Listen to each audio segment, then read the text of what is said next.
झलक दिखाते हैं। हम राम भक्त बजरंग बली की गाथा गाते हैं, हम कथा सुनाते हैं। हे राम भक्त हनुमान जय महावीर हनुमान, हे राम भक्त हनुमान जय महावीर हनुमान।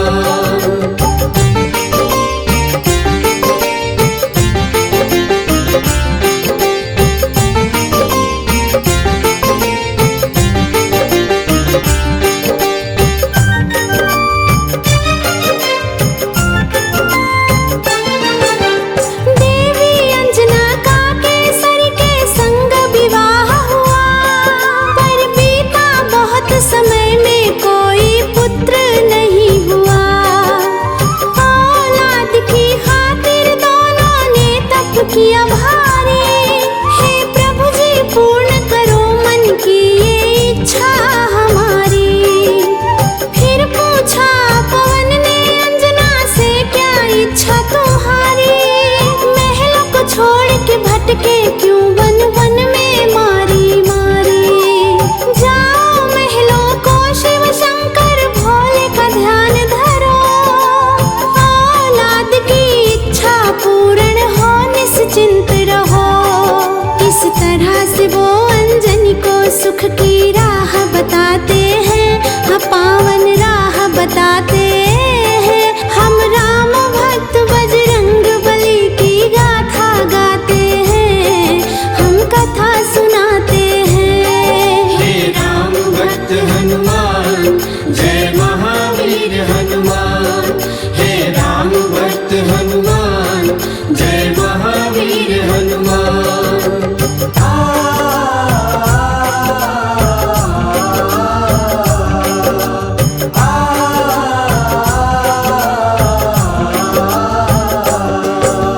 दिन रात वो दोनों करने लगे शिव का ध्यान। शिव भोले ने दरस दिया, बोले मांगो वरदान। कुछ और ना चाहे भोले हमें दे दो संतान।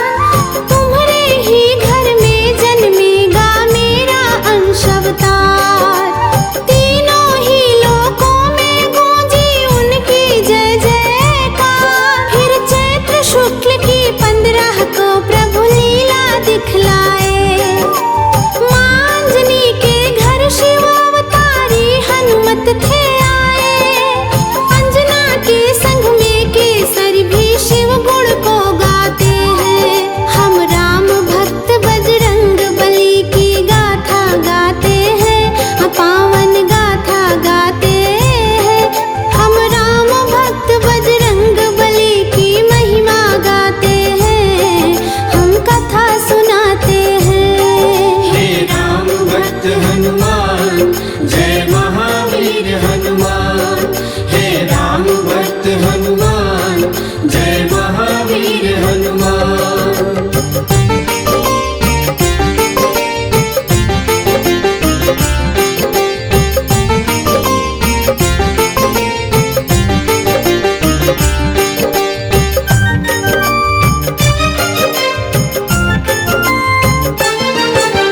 महलों में खुशियाँ छाई थी कितनी पावन बेला। मांजनी की कोख से जन्मा बालक अलबेला। महलों में सज गए 14 देखो वंदनवारे। घर घर में दीपों की माला से होते उजियारे। अन्न धन के देखो खुले हुए थे भंडारे। ऐसे लेने वाले बोल के ले जाते जयकारे। प्रभु केसरी दोनों हाथ से धन और धान लुटाते थे। मारे खुशियों के नैनों में आंसू भर आते थे। सब दीन दुखी मजबूर केसरी के गुण गाते हैं, प्रभु जी के गुण गाते हैं। हम राम भक्त बजरंग बली की गाथा गाते हैं, हम कथा सुनाते हैं। हे राम भक्त हनुमान जय महावीर हनुमान, हे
फिर सूरज पकड़ा और मुख में लिया था डाल। सारे ब्रह्मांडों में भक्तों फिर अंधियारा छाया। बालाजी की इस लीला को कोई न जान पाया। सभी जलचर वनचर नभचर देखो हो गए हैरान। अभी अभी तो सूरज यही था, हो गया अंतर ध्यान। सैन्य सहित इंद्र बालाजी के सम्मुख आए। कौतुक देखा बालाजी का, क्रोध बहुत आया। मन ही मन बालाजी सबकी हंसी उड़ाते हैं, हाँ सबकी हंसी उड़ाते हैं। हम राम भक्त बजरंग बली की गाथा गाते हैं, हम कथा सुनाते हैं। हे राम भक्त हनुमान, जय महावीर हनुमान। हे राम भक्त हनुमान, जय महावीर हनुमान।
दिखाते हैं, तुमको झलक दिखाते हैं।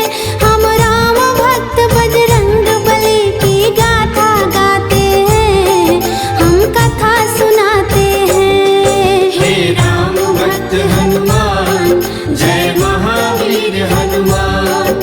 हे राम भक्त हनुमान जय महावीर हनुमान।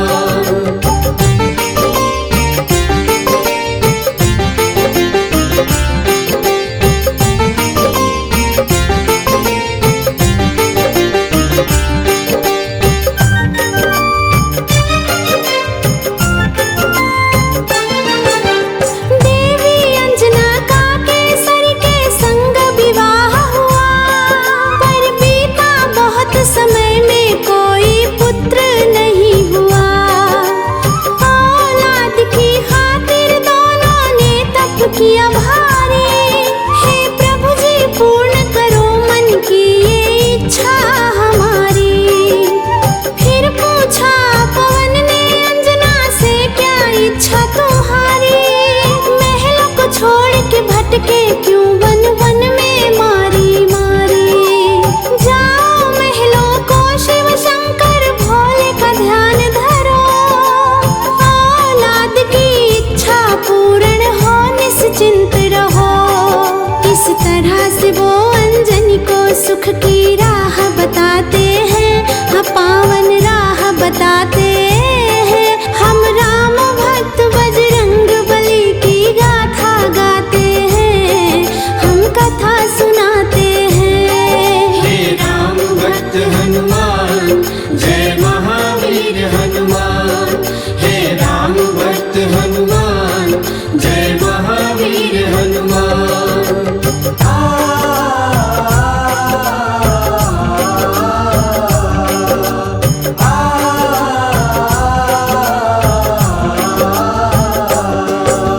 दिन रात वो दोनों करने लगे शिव का ध्यान। शिव भोले ने दरस दिया, बोले मांगो वरदान।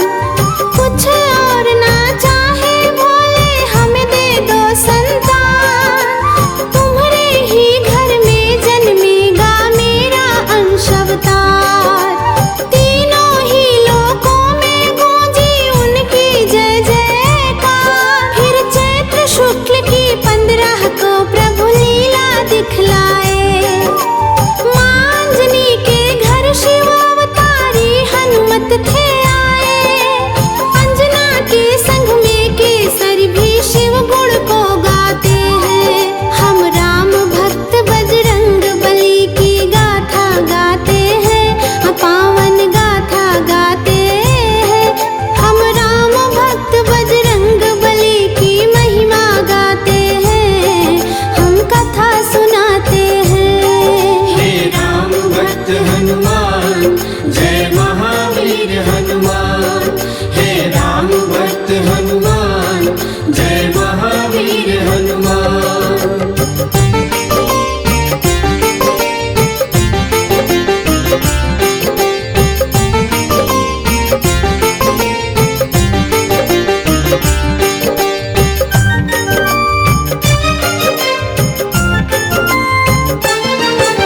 महलों में खुशियाँ छाई थी, कितनी पावन बेला।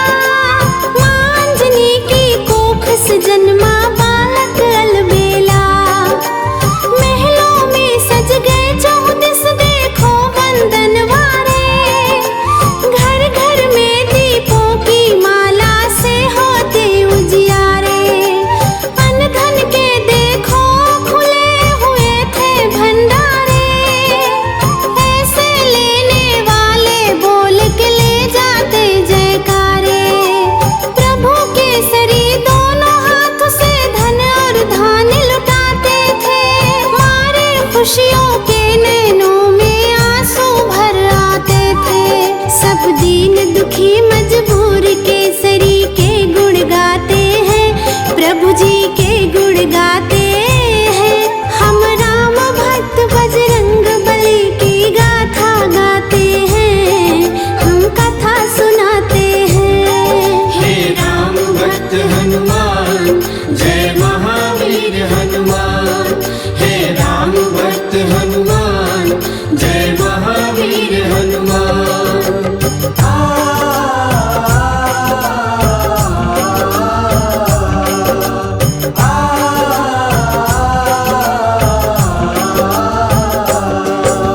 बालापन से बालाजी ने कौतुक थे दिखलाए, कुछ उग्र सा और कुछ चंचल सा वो स्वभाव थे पाए।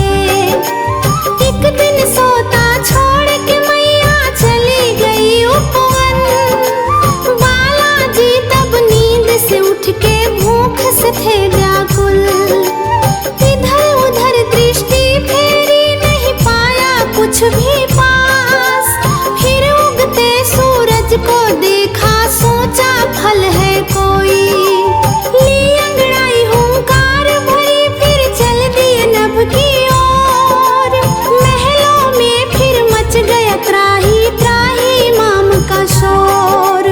सभी नगर निवासी दांत तले उंगली दबाते हैं, दांत तले उंगली दबाते हैं। हम राम भक्त बजरंग बली की गाथा गाते हैं, हम कथा सुनाते हैं।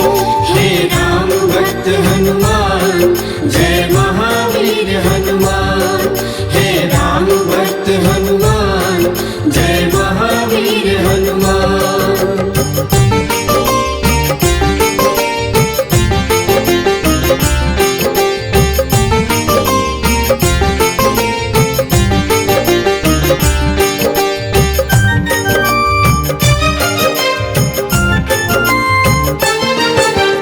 पहुँच गए तत्काल बाला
मंदिरे बाज रहे हैं राम की कथा सुनाना। बोलो राम राम राम, बोलो राम राम राम, राम राम राम, बोलो राम राम राम, बोलो राम राम राम, बोलो राम राम राम।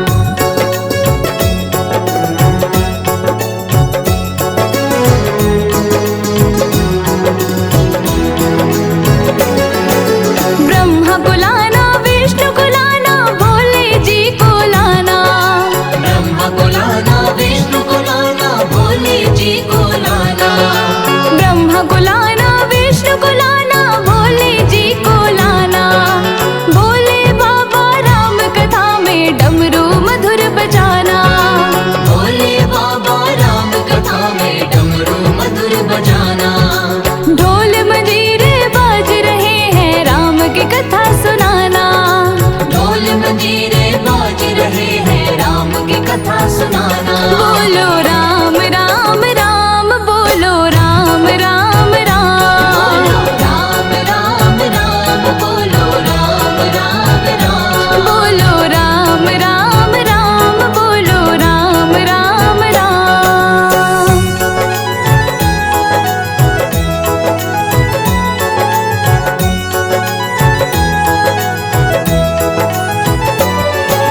राधा को लाना, रुक्मण को लाना, कान्हा जी को लाना।